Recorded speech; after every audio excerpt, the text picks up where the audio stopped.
पापा, बोलो बेटा। ये सब लोग मिडिल क्लास इतना करते रहते हैं, इसका मतलब क्या होता है मिडिल क्लास का? मिडिल क्लास मतलब हम बेटा। हाँ नहीं, वो तो पता है कि हम मिडिल क्लास हैं, पर इसका मतलब क्या एग्जैक्टली? हम मिडिल क्लास कैसे हैं?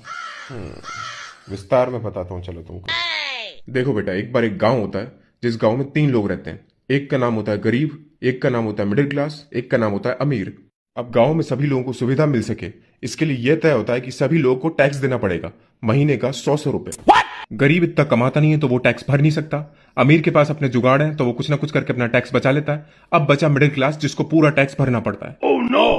फिर तो मिडिल क्लास को पूरी सुविधाएं मिलती होंगी ना पापा, क्योंकि वो पूरा टैक्स भर रहा है। नहीं बेटा, सुविधा मिलती है गरीब को क्योंकि वो गरीब है, और अमीर को क्योंकि उसके पास ताकत है।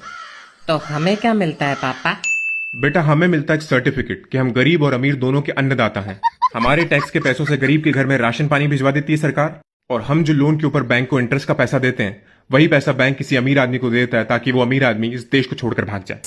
तो इन शॉर्ट बेटा, हम इस देश के सुपर हीरो हैं। अन्नदाता हैं हम गरीबों और अमीरों के। मिडिल क्लास बहुत बड़ा सुपर हीरो। समझ गया पापा।